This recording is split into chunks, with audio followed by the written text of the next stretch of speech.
We've gained so many benefits from that. One, in terms of our application to hire, but also we've found so much value because of this panel.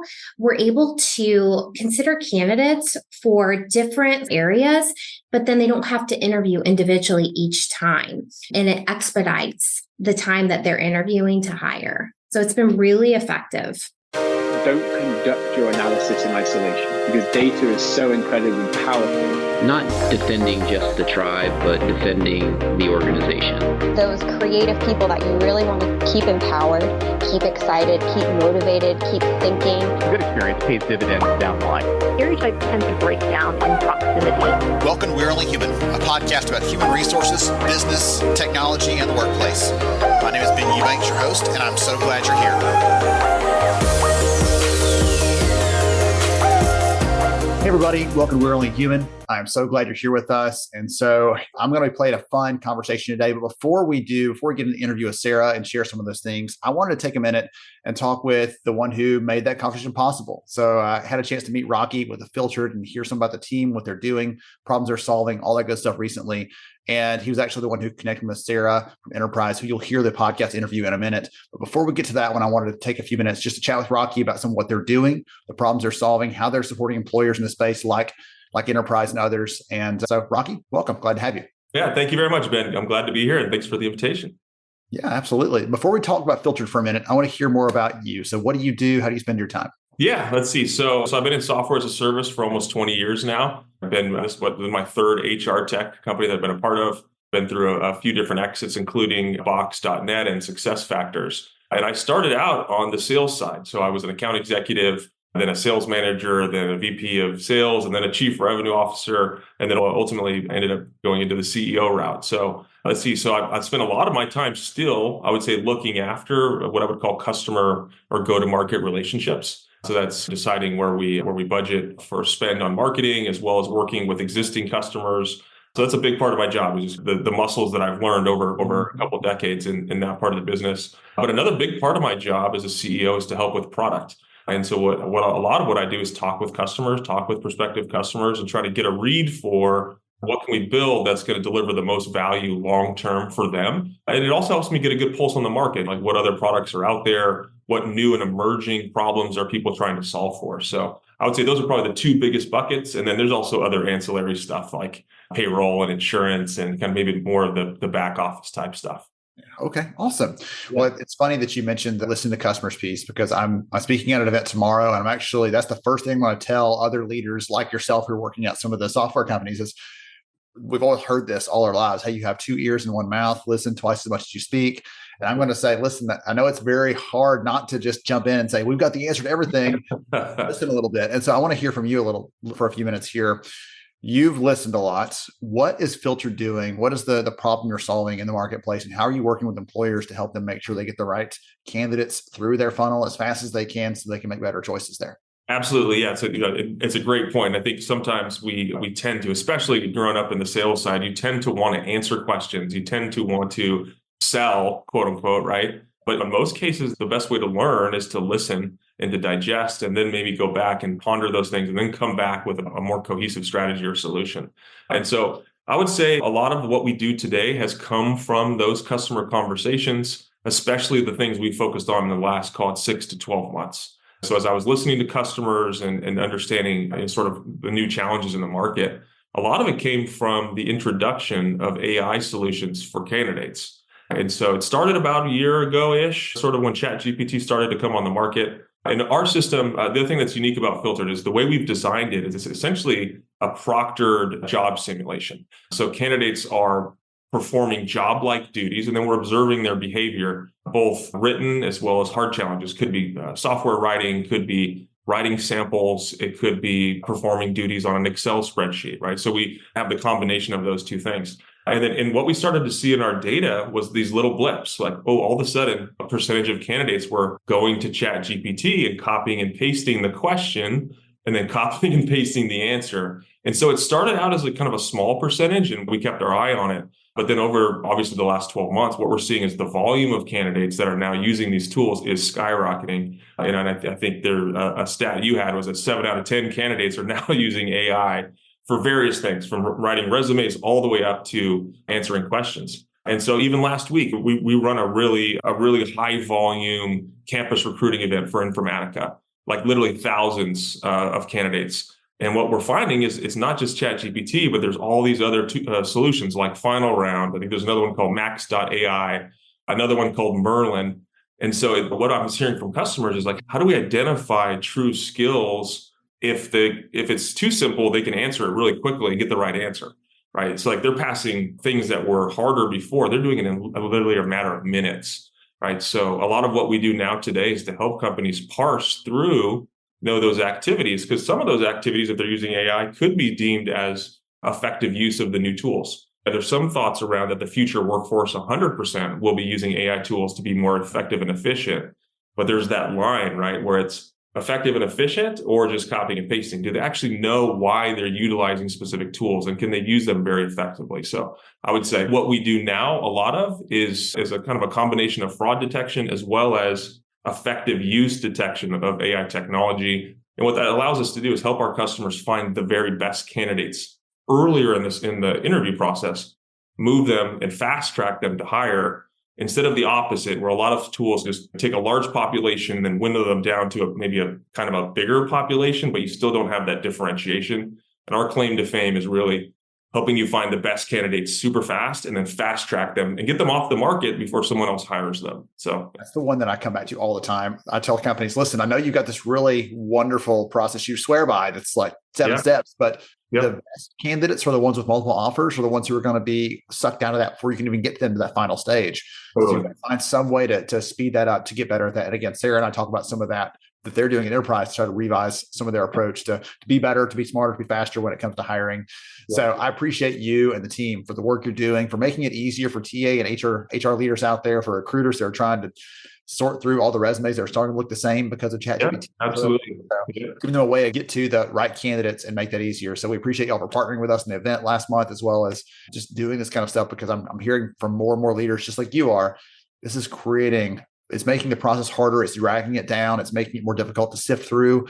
And so we're having to go to, as employers, look for other ways to do that, including simple tests, job-related scenarios, those kind of things like we talked about, to make this better than just a resume and a more comprehensive selection. So kudos to y'all. Yeah, the only other thing I'll add there is one of the things, and Sarah is a great example of this. So Enterprise has now won the Candy Award multiple years in a row for a great candidate experience. And one of the things we've been able to help them with is to cut their time to hire down by 50 to 75%. And a lot of it is because, like what I said before, we're helping them identify the best candidates first, so you can fast track those great candidates, get them a job offer super quick, and then there's less competition, obviously. And so I think that it doesn't necessarily have to be filtered, but I think technologies like ours do actually improve the candidate experience more than folks might actually imagine. That's the thing that I'm glad you touched on that one, because when the number one objection, we ask employers, are you using tools like this? The number one objection is, well, we don't want to drag out the hiring process. We want to slow it down. And as you've shown, no, this actually can help us get faster through the process if we see them up front. We don't wait till the third interviews when we finally really understand who they are. No, like all that wasted time, all that slack in the hiring process, all the problems we've already identified. And just overall, we see that about 2 out of 3 candidates say they're consistently frustrated during the hiring process because they're trying to apply, they're trying to be seen, they're trying to be heard. They actually tell us in the data, like if I had a choice between just submitting my resume or submitting my resume and completing some sort of test or assessment, something to show what I'm about, they prefer that second path because they know that their resume, they're not expert resume writers. Like they do a job. Let me show you how I do my job and prove that I'm good. And either pick me or don't pick me based on that, not based on how well I or the person I paid or ChatGPT resume for this. Right. Yeah. Show versus tell. I mean, I think it's another thing we think about a lot is show versus tell. Excellent. All right. Awesome. Thank you, Rocky. Appreciate you for connecting us with Sarah as well. And we're going to segue into that conversation now. Hey, everyone. I'm so glad that you're here with us today. I'm so excited to have Sarah here with me. We're going to talk about emerging talent. We're going to talk about how to connect with your people and create better candidate experiences, all that kind of good stuff. Sarah, glad to have you. Welcome. Thank you. I'm happy to be here. Absolutely. So really quickly, before I dive into some of the good stuff and ask you more about yourself, thank you to the team at Filtered for connecting us together. They're doing good work. They're helping employers to find and select the best candidates in a quick way. And so we appreciate Rocky and their whole team for making this connection with Sarah. I love meeting amazing people, and we will let Sarah judge at the end if I'm an amazing person or not to be included in that. But so glad you're here with us. So for starters, before we get into some of the fun stuff we're going to talk about, Sarah, would you take a minute and tell the audience more about who you are and what you do, please? Absolutely. So I lead the talent acquisition team for the information technology division at Enterprise Mobility. Absolutely love Enterprise Mobility as an organization. I started in our management training program, which is very common in our company. We have a promote from within culture, and a lot of people in our organization actually start through that management training program. Through opportunities, though, I was able to get my foot into talent acquisition many, many years ago now. And when I found my spot in TA, I felt like I found my home and where I could add the most value to the organization. So I've continued to grow within my TA career path and now leadership since then. Oh, that's so much fun. I love that. I've heard lots of good things about the training program there at Enterprise, by the way. That's the thing that's just known in the industry broadly. That's something they do really well. So that's super cool to hear your perspective on it. Great program. You had told me a couple of times, right? I'd asked you some topics and things that are important to you. And you mentioned immediately, like right off the bat, was emerging talents. And I'd love to hear, like, of all the things you could have said, TA is a wide, wide world. Why is that one of the things that you're passionate about? Well, a few reasons. I mean, for starters, that's how I came into this company, and I was continued to give opportunity. My leaders invested in me, my training and my development, which created opportunity. So I'm really passionate about being able to do that for others as well. In addition to that, on the TA side of the house, there's so many benefits that come from being able to hire emerging talent, bringing that fresh perspective into your organization, the new ideas and contributions our emerging talent population can make to our organization has been incredible. In addition to that, you have the ability to grow them, develop them. They absorb into your culture. They're hungry to learn and continue on their career journeys.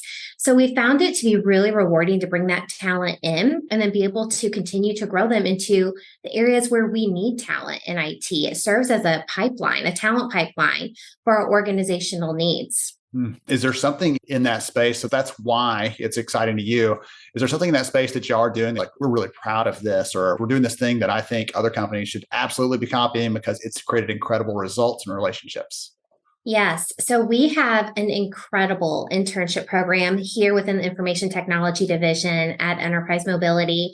It's a 10-week program, and it is highly engaging. It's very robust in terms of the agenda, training, exposure to leadership, networking opportunities. So throughout the course of the 10 weeks, they are integrated into teams where they're getting exposure to meaningful project work. They're not just coming in and doing, but then one day a week, they're with our team.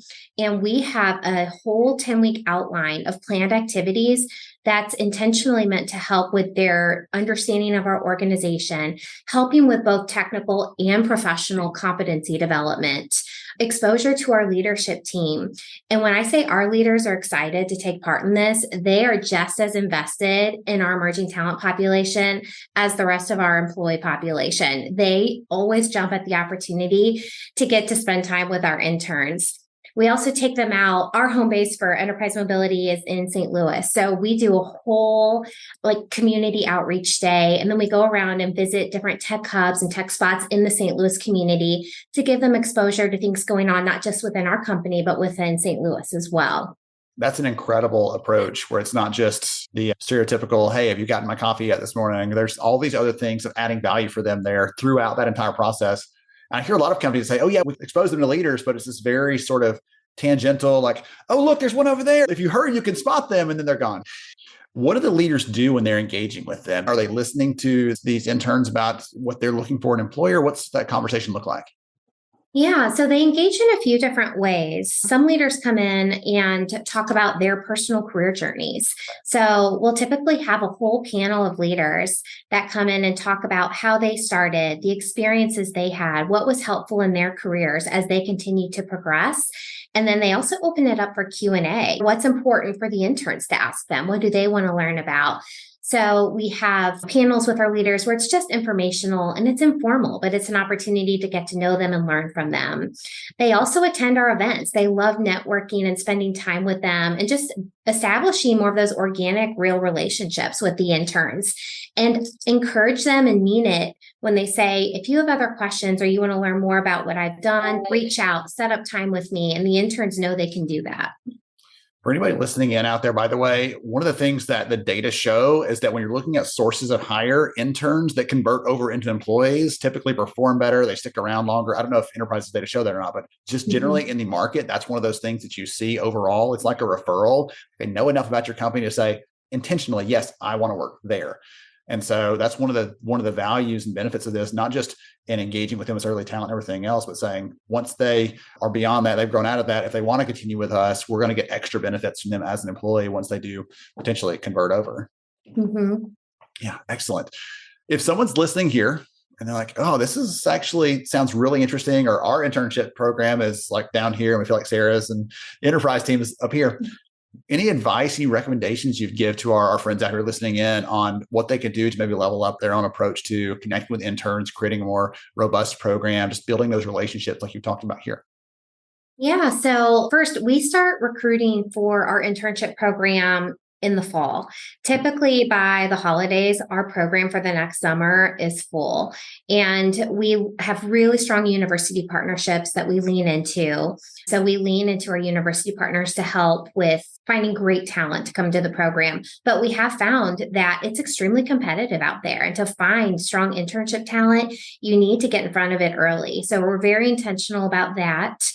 And we understand it's a time commitment, but it's time very well spent and worth all of the investment.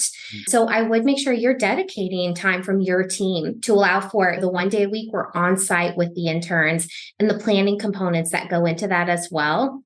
And we've had this program in place for many years now, and it has a really good reputation. So in addition to our university partners, we've now established an incredible referral pipeline for our interns where we get tons of referrals, both from former interns, which is fantastic, as well as employees within our organization that are sending referrals our way to pipeline for the program. One other suggestion I have as it relates to emerging talent is we talked about intern conversions, and that is a goal for our program. When we're bringing talent into the internship program, we want to convert that talent. We want to find the right opportunity for them to continue their career journey upon graduation when they're ready to join our organization in a full-time capacity. And one thing we've worked hard at developing is when they convert, they've just gone through this incredible, very engaging program. We don't want them to come here and then feel like, now what? What's next? So we've also worked to create a great onboarding and assimilation program that is specifically for the emerging talent population, where once they join, they get an additional 12 months of focused development, focused training to help them continue to assimilate into our organization, because we want to make sure once they're here, we're continuing to set them up for success so that they can continue to grow. I'm going to continue on that thread there for a little bit, if you don't mind, because one of the things that we find a lot of companies do, number one, everybody that comes on is treated the same when they're onboarding. Like, no, don't do that. You're missing a chance here. And you talked about really setting a separate track for them to run on so they know we're investing specifically into you because we want you to be more valuable a year from now. Like, you're great already. We want you to be even better a year from now, and we're going to invest in you to make that possible. But we also, one of the sessions we kicked off the day with talked about onboarding as this sort of personalized thing, not a compliance driven, but very personalized, very tailored, focused on development, connection, as you talked about here. And what I love the picture you're painting, because these individuals aren't just showing up like anyone else. They know more about the company already. They know about the inner workings already and some of the ways you serve customers. They've also started building relationships with good mentors and leaders in the business. So when they come on full time, it's like, hey, guess what? You remember Amy from that course? She's actually starting with us. Like, they get excited all over again. And that person, that individual that's taking that role as an early talent individual, they already have advocates for them placed in the organization because of those relationships they built. I would imagine. I'm making a little bit of assumptions there, but I think that's absolutely. Yeah. The relationships they built with their leaders, that their other coworkers, peers, but also with each other in the program, because we're intentional about creating those connections for them, bringing them together every week. They start to build their own professional networks that they lean into, and they're excited to see each other, lean into each other. So we see that continue to carry on once they're here, and they continue with that networking from everyone they went through the program with. Excellent. So you've talked a little about the internship program, how you're connecting with them, everything else. I want to take a broader look for just a minute, if you don't mind, and talk about just overall hiring and some of the things that are struggles for us, all of us out there that are TA leaders and HR leaders trying to figure those things out. It's a challenge. But one of the things I know that's important to you is speed, expediting the hiring process, trying to streamline that and make it more valuable. Talk about your perspective on that, if you don't mind. Yeah, absolutely. So a few years ago, we were looking at market insights, and the ramp up time for interview process to hire to onboarding, it was taking a while, and the market was so competitive.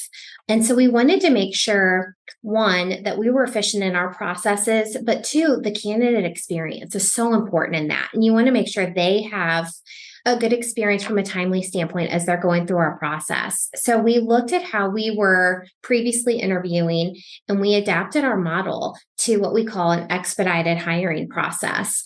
And we created an interview panel that had representation of leadership and technical SMEs across different areas of our organization. And we brought them together to conduct interviews versus completing individual interviews with individual teams. And we've gained so many benefits from that. One, in terms of our application to hire, but also we've found so much value because of this panel. We're able to consider candidates for different areas, but then they don't have to interview individually each time. And it expedites the time that they're interviewing to hire. So it's been really effective. That is tremendous. So some of the data that we're actually sharing later today in the live stream, one of the things we'll talk about is when we surveyed the candidates out there, some global candidate population, we asked them what causes the hiring process to drag on. What do you think is the cause of that? Because they don't see what all we see, right? The number one answer is the company's hiring process. We think the process itself is probably poorly designed, or we've got that manager's like, I've got to have my sixth interview. Oh, come on, please. You're killing me here. I'm trying to help you as a recruiter, and you're making it so much harder on us. So candidates already know generally the hiring process is the thing to point at. But I think that is an incredible insight to have this sort of multi-purpose interview where we can evaluate you for more than one thing. We can have the different personas in the room that need to be looking at this versus saying, come back next week and then come back the week after that. And then we'll tell you if we even want to talk to you beyond that, especially for the in-demand candidates who are highly qualified. They've got more offers than they need. They're not going to put up with that. They're going to be the ones. Yeah. Good talent goes off the market really fast. So being able to address that and get in front of it, that's been really helpful for us. So for the hiring panel, we're very thoughtful to make sure we have representation that can speak to the strategic initiatives that are going on in our organization and give them kind of a wide lens to all of the things that we're doing across IT. Because when we are hiring someone, we want to hire them for the entity. We want them to come in and be excited about not just this one position on this one team, but think about what your career growth can look like from here. And once you come here, this is just the beginning. We're going to give you exposure to this project and this advancement opportunity as we focus on your development. So I think it also helps create the right mindset as they're coming into the organization for what we want their future career growth to look like. Yeah. I don't want to call them a resource in a negative way, but like you're a shared asset to the organization, and you may be here for this year, but next year you're going to be over there doing great things wherever you happen to be. And we want you to know that whichever manager picks you, they don't own you. You're here to support the areas that you're excited about and the areas where we need you as an organization. Yeah. So I would imagine, as with any sort of change, there's always a little bit of friction in there trying to get someone to agree to something new and different, which there's all the reasons why they think it might not work. But now looking back, you're like, see, we knew it would have an impact here in a positive way. If someone else is hearing this, okay, we want to following your footsteps, Sarah, we want to create a process that maybe shortens that down, is a little more valuable for the candidate, speeds it up for the company. What are 2 or 3 things that they might could do to adapt from the sort of serial sort of interviews that we've always done into a more consolidated approach? What can they do? Yeah, absolutely. So it's funny, letting go of the individual hiring decisions, that's a little uncomfortable, right? When you're used to hiring talent for your own team, relinquishing that and trusting this panel that we've now established to interview and make the hiring decisions, it was an adjustment. And one thing we did obviously we created our business case. So we pulled our data points. We pulled what are our challenges that we're facing? What are we trying to solve for? And what can this help us with? And then we started to pull together some stats on what we would expect to see if we implemented this in terms of improving time to fill from applicant to our start dates. And then I think what's really important is identify your key stakeholders. So once you have that data together, figure out where you need to socialize that, where you need to run the idea by people, get feedback, work that into your process. And then with your key stakeholders, take it to them and see if you have their support. And if you do, when you then go start to carry that into larger audiences or larger groups of leaders, you have your advocates to help you champion the cause as you're starting to share this across the organization. For us, that was a critical step, identifying the stakeholders, making sure we had their support, and then bringing that into our other conversations. The second thing we did initially is we proposed it as a pilot. Don't come in and say, we're just going to implement this and this is the way it is. It's, hey, we'd like to try this. These are the benefits we think we can see from it, but we're going to continue to monitor, evaluate. We're going to come back and share that with you. And then we can make a decision on if we continue to implement this model or if we need to then adjust what we're doing.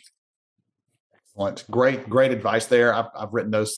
So for anyone who's not taking notes, I did. Don't worry. So trust that panel. Get them to trust that panel. You got to really get them to believe in the people around them. Create the business case. Identify your stakeholders.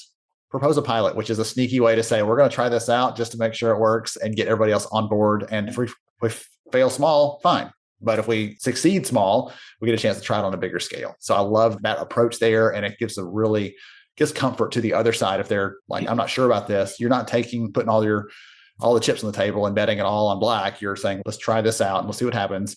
One of the conversations I had with someone earlier today, an HR executive, I said, listen, we've got to look at this not as if it doesn't work, this is not an indictment on the recruiting team. This is a process improvement exercise. We're trying to figure out the best approach that's going to lead to better outcomes, not just for you hiring manager or me recruiter or candidate, but for every single one of us as we're trying to move forward and solve these problems. And again, technical talent, you've said it a couple of times. I'll say it again, high demand, hard to compete on that front. And so anything we can do to optimize that, even if it's just 10% better, that's going to increase our chances of getting that one candidate we might not otherwise would have.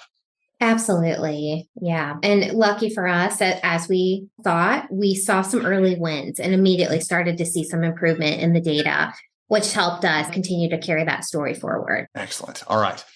So if someone has listened into this and someone wants to connect with you, Sarah, learn more about the work that you are doing and the team at Enterprise is doing and really helping to create great experiences there, are you okay if they reach out with you on LinkedIn and connect? Absolutely. Yes. Okay, perfect. To everybody else out there, hope you got some good notes, some good ideas from this conversation. I know, as I've already mentioned, I have some great ideas, both on the internship side, as well as speeding up the hiring process. There were some really creative ideas there. Thank you so much for joining me on the show today. I'm honored to have you as a listener. If you enjoyed this episode, please take 10 seconds to rate it at iTunes, Stitcher, or wherever you listen to your podcast. Also, if you know a friend that could benefit from today's conversation, please pass it their way. After all, a rising tide lifts all ships. To see show notes, sponsor information, and our full show archives, visit onlyhumanshow.com.